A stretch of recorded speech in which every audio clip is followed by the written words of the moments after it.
2017 ಪ್ರಾರಂಭವಾದಂಥ ಈ ಮಹೇಶ್ವಾಡ್ಗಿ ರಬಕವಿ ಬ್ಯಾರೇಜ್ ಕಾಮಗಾರಿ ಈಗ ಬಹಳ ಅಂದ್ರೆ ಬಹಳ ಬರದಿಂದ ನಡೆದೈತಿ. ಇದ್ದ ಸ್ಥಿತಿ ಏನೈತಿ ಅನ್ನೋದನ್ನು ನೋಡ್ಕೊಂಡು ಬರ್ಬೇಕಂತೇಳಿ ಇವತ್ತು ನಾನು ನಿಮ್ಮನ್ನು ಅಲ್ಲೇ ಮಹೇಶ್ವಾಡ್ಗಿ ಬ್ಯಾರೇಜಕ್ಕೆ ಕರ್ಕೊಂಡು ಹೊಂಟೇನಿ. ಬರ್ರಿ. 2017 ಅಂದಿನ ಸಚಿವೆ ಉಮಾಶ್ರೀ ಅವರು ಇದಕ್ಕೆ ಚಾಲನೆ ನೀಡಿದರು. ಕೇವಲ 25 ಕೋಟಿ ಒಳಗೆ ಮಂಜೂರಾತಿ ಪಡೆದುಕೊಂಡಂಥ ಈ ಕೆಲಸ ತಾಂತ್ರಿಕ ಕಾರಣ ಕಾಮಗಾರಿ ವಿಸ್ತರಣೆಯಿಂದ 2021 45 ಕೋಟಿ ಮಂಜೂರಾತಿ ಪಡ್ಕೊಂಡು ಮತ್ತು ಕೆಲಸ ಶುರು ಆಯಿತು. ಈ 25 ಹೋಗಿ 45 ಆದ್ರೂ ಕೆಲಸ ಶುರುವಾಗೋದು ಮತ್ತು ಬಂದಾಗೋದು, ಹಾಗೆ ಬರೀ 25% ಅಷ್ಟೇ ಆಯಿತು. ಈ ಕಾಮಗಾರಿ ವಿಳಂಬ ಆಗೋಕ್ಕೆ ಬಲವಾದ ಕಾರಣವೂ ಒಂದೈತಿ.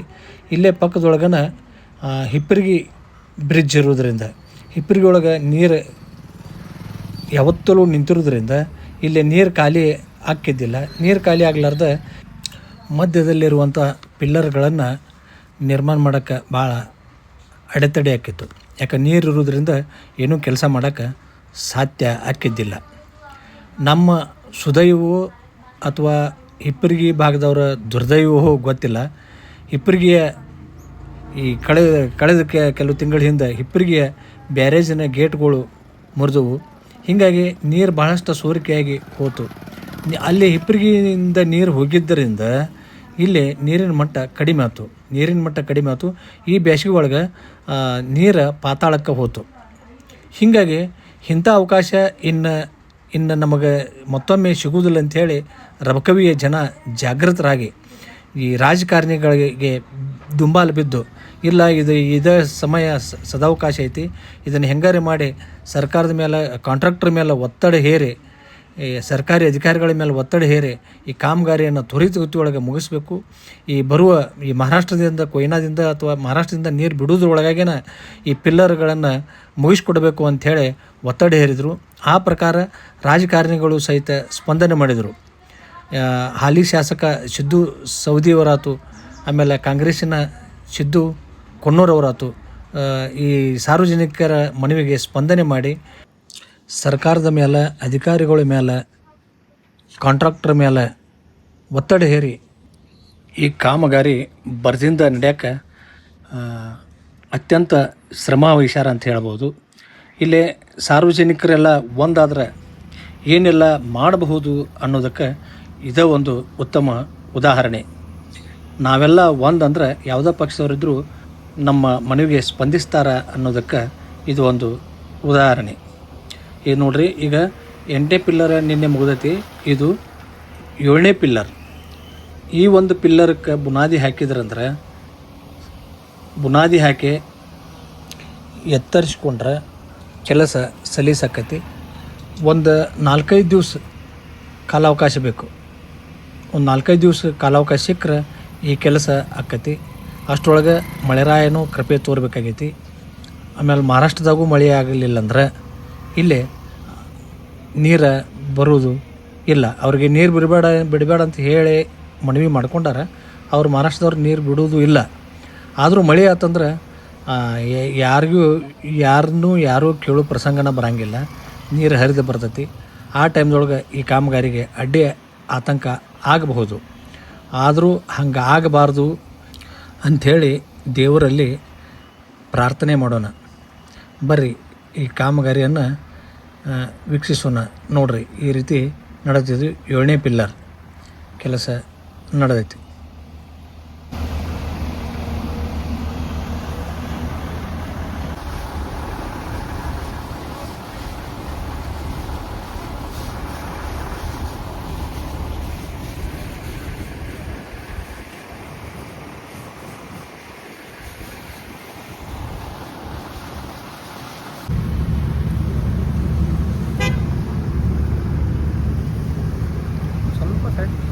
ಬರ್ರಿ ಮುಂದೆ ಬರ್ತೀರಿ ಬರ್ರಿ.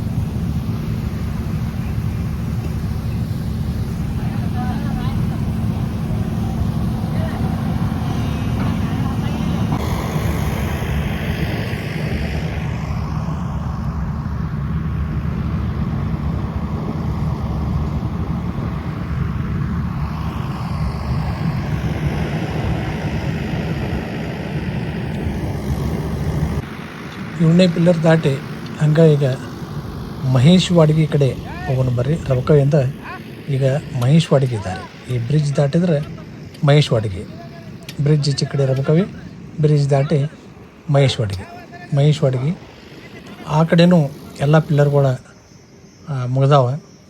ಈ ಏಳನೇ ಪಿಲ್ಲರ್ ಒಂದು ಈ ನೀರಿನ ಮಟ್ಟದವರೆಗೆ ಬುನಾದಿ ಹಾಕಿದ್ರೆ ಸಾಕು. ಆಮೇಲೆ ಮುಂದೆ ನೀರು ಬಂದರೂ ಸಹಿತ ಮೇಲಿನ ಕೆಲಸ ಮಾಡೋಕ್ಕೆ ಅವ್ರಿಗೆ ಈಜಿ ಆಕೈತಿ. ನೀರಿನಾಗ ಮಾಡೋದು ಸ್ವಲ್ಪ ತೊಂದರೆ ಆಕೈತಿ ಅಂಥೇಳಿ ಕಾಂಟ್ರಾಕ್ಟರ್ ಅಂಬೋಣ.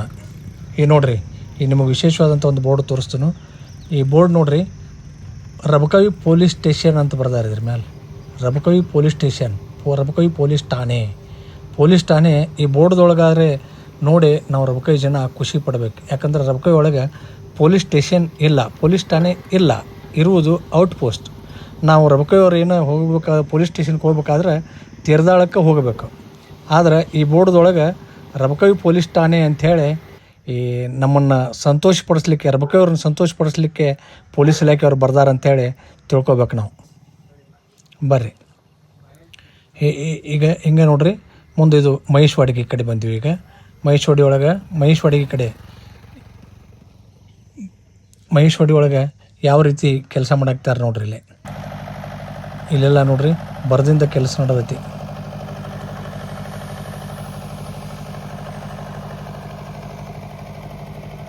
ಈ ಬ್ರಿಡ್ಜಿಗೆ ಸಂಬಂಧಪಟ್ಟಂಗೆ ಎಲ್ಲ ಕಾಮಗಾರಿ ನಡೆದೈತಿ. ಅದನ್ನೆಲ್ಲ ನಾವೀಗ ನೋಡ್ಬೋದು.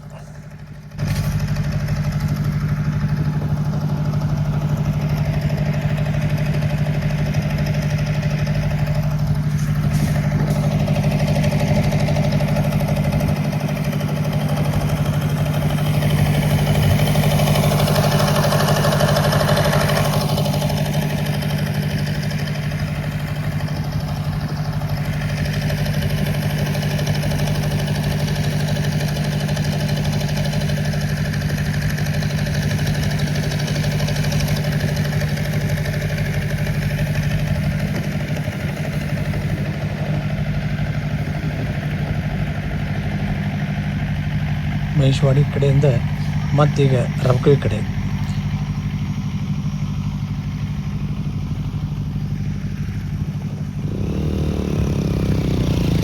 ಉತ್ತರದಿಂದ ದಕ್ಷಿಣದತ್ತ.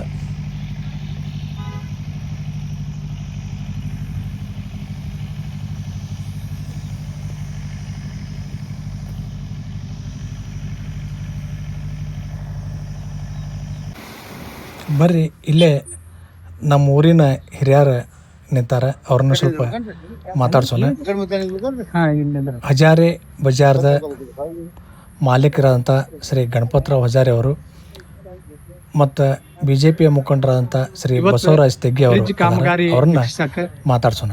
ನಮ್ಮ ಜವಳಿ ಉದ್ಯಮಿದಾರರಂತ ಶ್ರೀ ಗಣಪತರಾವ್ ಹಜಾರೆ ಅವರು ಮತ್ತೆ BJPಯ ಮುಖಂಡರಾದಂತ ಶ್ರೀ ಬಸವರಾಜ್ ತೆಗ್ಗಿ ಅವರು ಬಂದಾರ.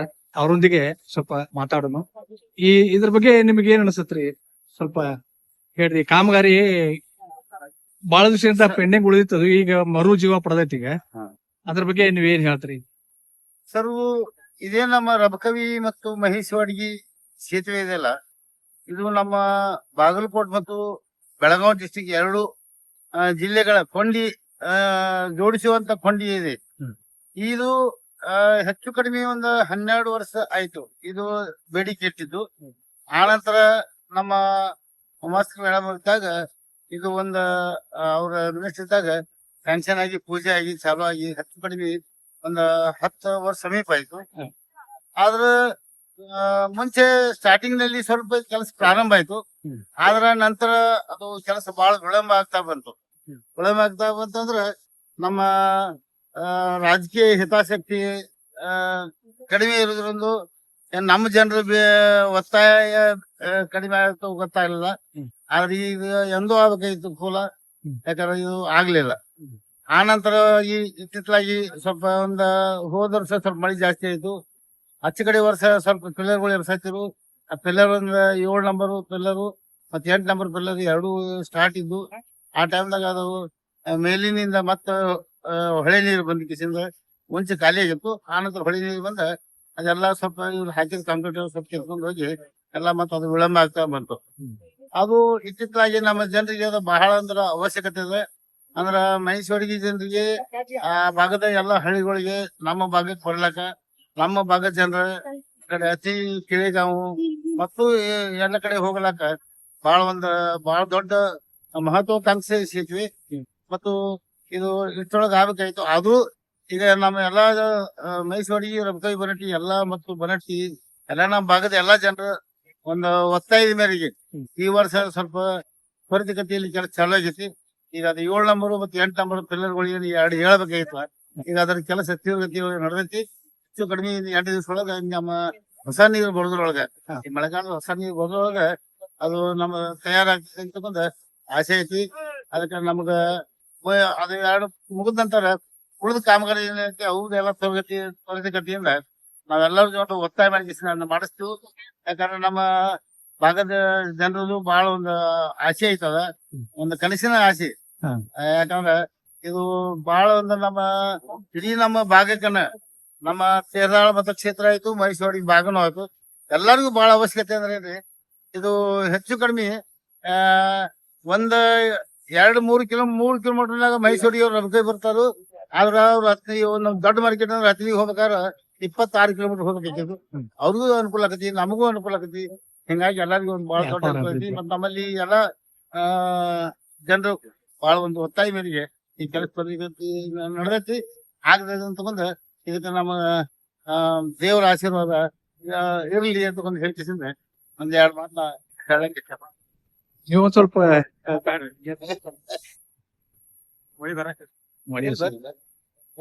ಇದು 7ನೇದು ಹೌದಲ್ರಿ? ಈಗ ಇದು ಆಗ್ತಿದೆ. ಏಳನೇದು ಸರಿ, ಇನ್ನೊಂದು ಎಂಟನೇದು ಕಂಪ್ಲೀಟ್ ಆಯ್ತು. ಕಂಪ್ಲೀಟ್ ಅದು ಆಗೈತೆ. 8ನೇದು ಬಹಳ ತೊಂದ್ರೆ ಕೊಡ್ತೀರಿ. ತೊಂದರೆ ಪಡ್ತು, ಬಹಳ ತೊಂದರೆ ಕೊಡ್ತು. ಇದೊಂದು ಮುಗಿದ್ರೆ ಮುಗಿತಾ ಇದೆ. ಇದು ಈ ನಮ್ಮ ಲೆವೆಲ್ ಬತ್ತಂದ್ರೆ? ನೆಲ ಬಿಟ್ಟು ಮ್ಯಾಗ ಐತಂದ್ರೆ ಹಾ. ಏನ್ ಹಾ. ಮುಂದೆ ಕೆಲಸ ಈಜಿ ಮುಂದೆ ಕೆಲಸ ಇದೆ. ಮುಂದೆ ಏನೋ ಸ್ವಲ್ಪ ನೀರು ಬಂದು ಸಹಿತ ಹಾ. ಉಳಿದ ಟೈಮ್ನಾಗ ಮಾಡ್ಕೊಳಕ್ ಅನುಕೂಲ ಆಗೈತಿ. ಅನುಕೂಲ. ಯಾಕಂದ್ರೆ ಇದೊಂದು ನಮ್ಮ ನೆಲ ಬಿಟ್ಟು ಮ್ಯಾಗ ಹೇಳ್ಬೇಕೈತಿ. ಇದು ಒಂದ ಮಹತ್ವದ್ರಿ. 8ನೇ ಪಿಲ್ಲರ್ ಏನಿತ್ತು ನೋಡ್ರಿ, ಹಾ. ಈಗಾಗಲೇ 4 ಫುಟಿನ 5 ಸ್ಟೆಪ್ ಹಾಕೊಂಡಾರ ಅವ್ರು. ಹಾ. 5 ಅಂದ್ರೆ ಹೆಚ್ಚು ಕಡಿಮೆ 22 ಫುಟಿಗೆ ಹೈಟ್ ಆಗ್ತದೆ. ಹಾ ಹಾ ಈ ಪ್ಲೀಸ್ ಲೆವೆಲ್ ಇರ್ತದೆ. ಹಾ. 22 ಫುಟ್ ನಮ್ಮ ರೋಡ್ ಲೆವೆಲ್ ಕಿಂತ ಹಾ. ಒಂದ್ 5-6 ಫುಟ್ ಜಾಸ್ತಿ ಆಗೈತಿ. ಹಾ ಹಾ ಅದು ಏನ್ ಪ್ರಾಬ್ಲಮ್. ಇದು ಏನೈತಿ, ಇದು ಆಗ್ತೈತಿ. ಇದನ್ನು 2 ದಿವಸ ಒಳಗೆ ಇವತ್ತು ಸ್ಟೆಪ್ ಬೈ ಸ್ಟೆಪ್ ಹಾಕೋತ ಹೋದ್ರ ಹಾ. ಅನುಕೂಲ ಆಗತಿ. ಇನ್ನೊಂದ್ 2 ದಿವಸ ನಮ್ಮ ದೇವ್ರ ಕಾಯ್ಬೇಕು, ಮಳಿನೂ ಕಾಯ್ಬೇಕು, ಮಳೆನೂ ಮ್ಯಾ- ಕಾಯ್ಬೇಕು, ದೇವ್ರನ್ನೂ ಮ್ಯಾಲ್ ನೀರು. ಕಾಯ್ಬೇಕು. ಹಾ. ಮತ್ತ ನಮಗೆ ಭಾಗದ ಜನರಿಗೂ ಏನ್ ನೀರಿನ ತೊಂದ್ರೆ ಇಲ್ಲ. ಹಾ. ಎಲ್ಲಾ ಆಜುಬಾಜು ಜಮೀನ್ದಾರಿಗೂ ನೀರು ಸಾಕಷ್ಟು ಈಗಾಗಲೇ ಐತಿ. ಮತ್ತ ಆಜುಬಾಜು ನಮ್ಮ ರಬಕವಿ ಬನಟ್ಟಿ ನೀರಿನ ಸಪ್ಲೈನು ಸರಿಯಾಗಿ ಐತಿ. ಹಾ. ಯಾವ್ದಾರ ತೊಂದ್ರೆ ಇಲ್ಲ. ಇನ್ನೇನ ತೀವ್ರಗತಿಯಲ್ಲಿ ಕೆಲಸ ಆಗ್ಬೇಕಂತಕೊಂಡ್ ಹೌದು. ನಮ್ಮ ಆಸೆ ಐತಿ. ಅದ್ ನಮ್ಮ ಎಲ್ಲಾ ಭಾಗದ ಜನರ ಆಸೆ ಐತಿ. ಹ್ಮ್. ಅದನ್ನ ಯಶಸ್ವಿಯಾಗಿ ತಗೊಂಡು ನಾವು ದೇವರಲ್ಲಿ ಮಲ್ಲಿಕಾರ್ಜುನಲ್ಲಿ ಹಾಗೂ ಕಾಡಿಸಿದ್ದೇಶ್ವರಲ್ಲಿ ಏನ್ರಿ ಪ್ರಭುದೇವರಲ್ಲಿ ಮಾಲಿಂಗೇಶ್ವರಲ್ಲಿ ಎಲ್ಲಾ ಜನರಲ್ಲಿ ನಾವ ಇಷ್ಟ ಏನ್ ಮಾಡ್ಬೇಕು.